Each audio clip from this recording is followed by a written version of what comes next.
Bienvenidos a Tahuantinsuyu.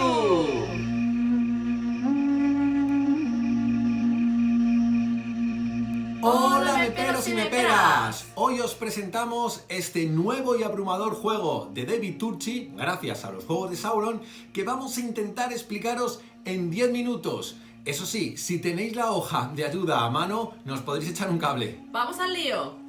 Desplegar el tablero central colocando todos los recursos junto a él. Ahora, cada jugador toma todas sus escalinatas y sitúa su marcador de puntuación en el espacio 10 del track y el de templo en el espacio inferior del medidor del mismo. En la cima de la colina podremos jugar con la loseta de Coricancha o dejarlo tal cual, según gustemos. En este momento se repartirán los trabajadores iniciales, que en ningún caso son propiedad de los jugadores. En partidas a 2 retiraremos un trabajador de cada color y a 3 se retirarán 2. A continuación, 2 trabajadores de cada color se incluirán en la bolsa de robo y cada jugador robará 2. Si estos son del mismo color, se robará un tercero, devolviendo uno de los anteriores junto a los trabajadores restantes a la bolsa, para después ir extrayéndolos al azar y colocarlos en la aldea, en el área de nómadas, y en partidas a 2, en cada espacio con un icono de 2 jugadores del área que rodea al Coricancha. Al margen, se separarán los edificios según sean de producción o pasivos, revelando 2 de cada tipo junto a cada una de las pilas formadas. Igualmente, las estatuas se dividirán por sus iconos de dios. Las cartas de ejército se colocarán, una vez barajadas, en un mazo boca abajo, algo que también haremos con la loseta de tejido, retirando, si fuera necesario, aquellas para un número inferior de jugadores y revelando, previamente, los 4 tejidos iniciales, de los que, por orden de turno, cada jugador elegirá uno, desechando los restantes. Para ir terminando, se barajarán las cartas de Dios, formando un mazo boca abajo y repartiendo 8 a cada jugador, los cuales determinarán qué 3 conservan en su mano y qué 5 devuelven para obtener, en orden de turno inverso, sus beneficios, pudiendo usar aquellos que les proporcione una carta para pagar el coste de otra. Luego se revelarán 3, 4 o 5 cartas del mazo según el número de jugadores, que irán fluctuando durante la partida. Finalmente, se deja la loseta de festival a un lado, y cada jugador, tras recibir 2 piedras del suministro, colocará a su alto sacerdote en el espacio que prefiera del Coricancha, esté ocupado o no. Acabada esta locura de despliegue, ya estamos listos.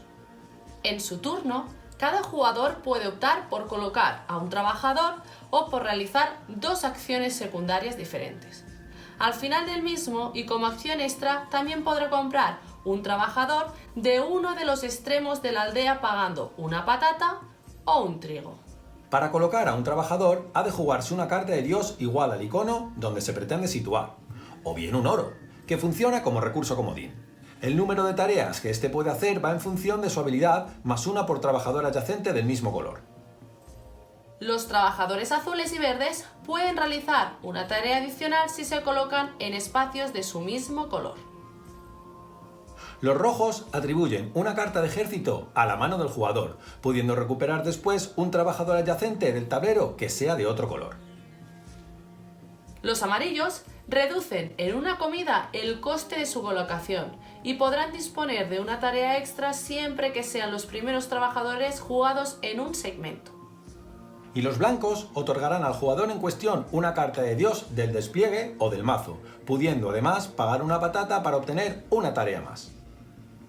Con todo ello, haremos que el coste de itinerancia y de descenso sea menos doloroso, pues cada vez que coloquemos a un trabajador en la colina del tablero, tendremos que pagar en comida 0, 1 o 3, dependiendo de si ubicamos a este en la misma sección, en la sección adyacente o en una sección no adyacente a nuestro alto sacerdote, mientras que, si lo situamos en la terraza superior, en la central o en la inferior, el coste de comida será de 0, 2 o 5 respectivamente.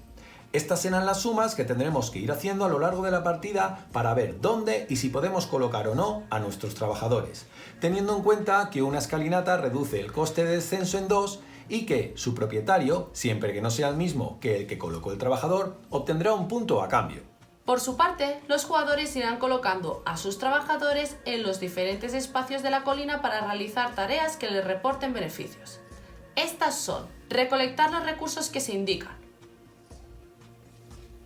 construir un edificio, una escalinata o una estatua, siempre pagando el coste señalado para obtener sus beneficios. comprar tejidos para añadirlos a sus tapices, sin la posibilidad de repetir un mismo tejido por tapiz. Entrenar, haciéndose con una carta de ejército de las dos tomadas, aunque en cualquier momento se podrá descartar cualquiera de estas para obtener sus recompensas. Como segunda opción, se podrán realizar dos acciones secundarias diferentes. Estas se reducen en: reclutar un trabajador del área de nómadas gratis, rellenando el espacio sobrante con un trabajador de la bolsa. Entrenar, tarea de la que ya hemos hablado. Orar, cogiendo dos cartas de Dios del despliegue o del mazo. O que un jugador mueva a su alto sacerdote, 1 o 2 pasos en sentido horario, para activar lo que indique su nueva ubicación en el Coricancha, o bien obtener un oro. Estas acciones del alto sacerdote, que suelen implicar un coste, se resumen en: producir, pudiendo todos los jugadores voltear boca abajo sus edificios para obtener sus recompensas. Adorar, pudiendo todos los jugadores descartar una estatua de Dios para avanzar en el templo y recibir sus bienes. Hacer una ofrenda, pudiendo todos los jugadores pagar maíz para avanzar en el templo y recibir igualmente sus bienes. Conquistar, pudiendo todos los jugadores jugar cartas de ejército para colocar un marcador de conquista en un espacio vacío de las respectivas regiones de conquista, a la vez que un trabajador escogido de la aldea o del área de nómadas, en su caso, es colocado en la zona de bajas de guerra. Y rejuvenecer, pudiendo todos los jugadores voltear boca arriba sus edificios de producción y sus cartas de ejército. Ni qué decir tiene que en todos estos casos el jugador que activa cualquiera de las acciones del alto sacerdote cuenta con diferentes ventajas con respecto a los demás jugadores. Cada vez que la aldea quede vacía, el jugador activo cogerá la loseta de festival y recibirá sus puntos en base a si este es el primero, el segundo o el tercero. En tal caso, el resto de los jugadores terminarán la ronda y tendrá lugar una acción gratuita de comerciar para todos ellos. Después se obtendrán las recompensas y puntos del templo, y los puntos por la mayoría de marcadores de cada región de conquista. En base, obviamente, a la cantidad de bajas de guerra. Ahora se pagará una patata por cada carta de Dios en mano, perdiendo 2 puntos por cada una que no se alcance a pagar, y salvo que sea el tercer festival, se rellenará la aldea y los jugadores robarán cartas de Dios dependiendo de su posición en el track de puntos, pudiendo descartar hasta 3 para obtener sus beneficios. De ser el tercer y último festival, se puntuará la cima del templo, los tapices según su longitud, los edificios, las cartas, el oro y los trabajadores, y el jugador con más puntos será el vencedor, desempatando la cantidad de recursos que aún se tengan.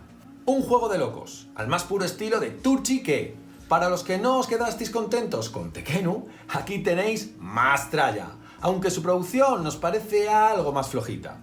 Es abrumador en todo su desarrollo y prácticamente imposible de controlar sin las pedazos de hojas de ayuda que incluye y que en este juego son mucho más que un mero apoyo. Jugarlo es un deleite, un estrujamiento de cabeza, pese a que quizá su punto más flojo sea que al menos a 2 jugadores, si uno se escapa en puntuación, alcanzarles altamente complicado. De 1 a 4 jugadores, de 60 a 120 minutos y no apto para iniciados. Otra vez Turchi, otra vez un juego de civilizaciones desaparecidas, otra vez Maldito Games, otra vez un juego que entra en nuestra categoría de PM y cuya nota final es 9. Creemos haber conseguido el objetivo de explicarlo en 10 minutos, aunque algún fleco se nos haya podido escapar. Y recuerda, síguenos, comenta Y déjanos tus dudas. Bye, Bye.